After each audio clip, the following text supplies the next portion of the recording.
classés sans suite ou est-ce que des gens sont inculpés boobu ba léegi kenn gisu ci dara.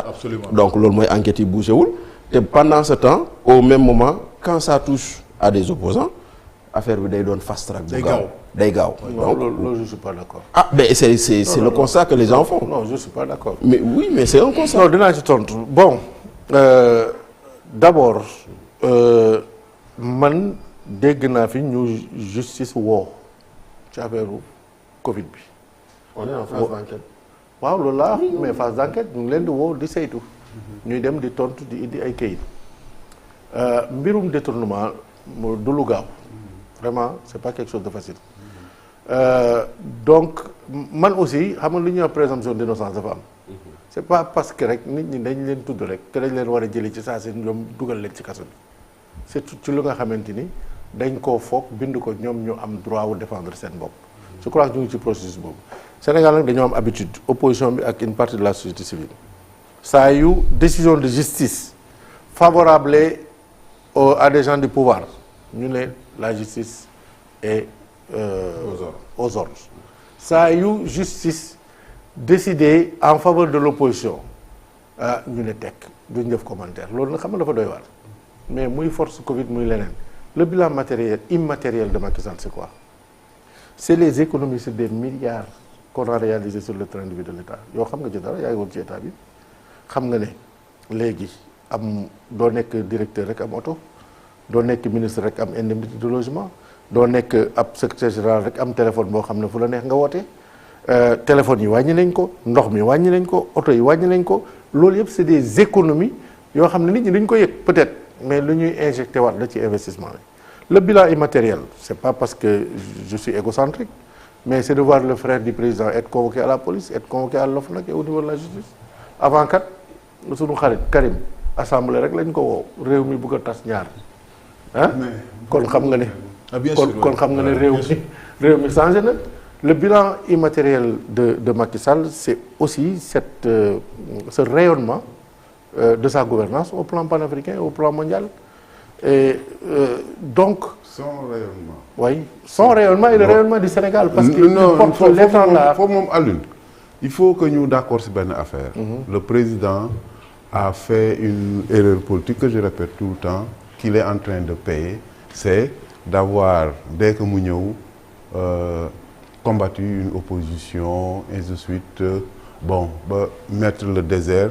Et il a été face au peuple parce que moi je lui ai écrit ça en 2014 pour lui dire la nécessité d'une opposition, qu'est-ce qu'une opposition peut apporter effectivement à un pouvoir et que ce ne doit pas être un challenge pour un président même de dire ça ou de le penser. Bon, mais on pouvait le comprendre, il venait d'accéder au pouvoir dans des difficultés avec des gens avec lesquels sûrement ils se sont battus, il a connu la traîtrise et ainsi de suite, mais ça ne justifie pas cette réaction-là. Lui, certains faits. Je crois que Wade l'avait fait, il avait anéanti l'opposition, ba taxaw maanaam ridiculiser leen et tout et jariñu ko dara. Maintenant ça, il faudrait peut-être que au moment bi nga xamee ni moom toog na bu toogee moom ak boppam dina xam ni que il aurait dû laisser les choses en place, avoir une opposition à sa hauteur, à hauteur de parce que nit ki tamit di génn nekk au sommet de l'Afrique, au sommet du truc et puis boo ñibbisee tu n'as pas une opposition boo xam ni da nga ko nawloo muy wax ak yow et tout c'est un peu compliqué mais moi je voudrais venir à quelque chose. loolu mooy ma tontu ci loolu xam nga opposition moom baax na lool ci démocratie. waaye nag il faut pas demander quand même à quelqu'un qui gère le pouvoir de renforcer son opposition loolu moom c'est de l'idéalisme. Non attendez xam nga lu tax te tamit. quand on dit que Macky parce que. kon da nga justifier le fait que mu ne je vais réduire l'opposition à sa plus non loolu man mosuma dégg président Macky Sall wax. loolu mosuma dégg loolu et puis loolu vraiment. le plus important loolu lu ñëw la de façon récurrente ci pouvoir yi nekk en place loolu c'est pas. non le plus important. waaw le plus important c'est quoi. c'est que daf ko doxee. Parce qu'effectivement, il s'est rendu compte à un moment donné, et moi je suis là, et comme je dis, je lui avais écrit pour lui dire, c'est-à-dire de maintenir un certain standing dans l'opposition qui fait que, pour des gens qui sont au fait de l'État, des gens qui sont... Moi je voudrais poser une question, quoi que man m'a répondre. Wow. Est-ce que c'est parce qu'on est homme politique, républicain, avec un certain standing, que suñu amee problème de justice kenn warul la poursuivre. non non waxuma foofu non non man foofu laay wax. waaw non man yegguma foofu xam nga fan laay yegg. waaw c'est-à-dire le standing bi mu kii gis nga Alioune. autant une présidence est redevable d'une politique boo xam ni kii autant une opposition aussi doit être à la hauteur man loolu laa gëm. mais xam nga. faut demander ça à l'opposition. waaw d'accord mais nag le président participe pour beaucoup gis nga Mitterrand. bi mu ñëwee. en 81. il y avait le parti communiste déclinant. xam na nit ñi donc dootuñu ay interlocuteurs ainsi de suite la gauche n'est plus ce qu'elle était. il a favorisé l'éclosion du Front National. xam nga qui était à l'antithèse moom de sax li mu gëm.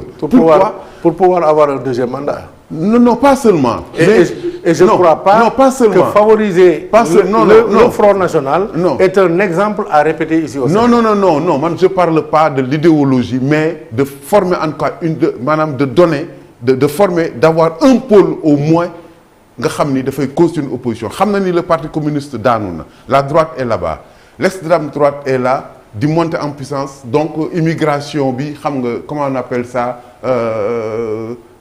ak yi muy entraîner. xam nga boobu may tuuti. parce que li mu wax c'est intéressant. waaw même tuuti ma ñëw rek. mais man sax loolu dama ci kii yoon rek je vais poser une question. boo xam après nga répondre ci. c'est-à-dire par rapport li la kii sànq li ma doon wax xam nga Alioune renfort. il est absolument certain que la continuité là. Beaucoup de Sénégalais souhaitent ça parce que les Sénégalais n'ont pas c'est pas des aventuriers, c'est connu.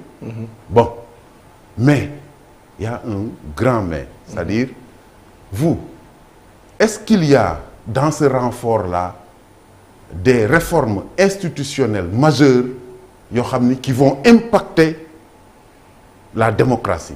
Parce qu'on ne vit pas une démocratie boo xam ni il y a un captage, n'est-ce pas, de la démocratie et de ce qui l'accompagne par une classe politique te loolu il faut mu jeex. d'accord voilà man d'abord ci wàllu li ñu doon wax sànq ci opposition bi suivre naa sa argumentaire yëpp qui consiste si je comprends bien à dire que le président Macky Sall a cherché à affaiblir son opposition. Et l'a plus ou moins réussi si je suis votre logique. non c'est-à-dire entre 2013 entre 2013 balaa survenue de Sonko c'est là où il s'est attelé à dégager léegi yow loolu nga wax dafa wute ak les résultats enregistrés par l'opposition pendant période bi nga wax parce que boo ko seetloo fii kan lañ fi amal difficulté yi ñu mën a wax c'est Karim Wade. Le fait que Karim Wade ait des difficultés, ça n'a pas affaibli le PDS depuis lors. Boo comparer seen résultat tout premier résultat yi ak résultat yi ñu am léegi c'est Khalifa Sall. Je crois que c'est en pleine crise de Khalifa Sall que quand même Taxawu a gagné et gagné encore Dakar et a pu se développer. Donc je ne pense pas qu'il y ait eu une politique de déstabilisation, de destruction de l'opposition.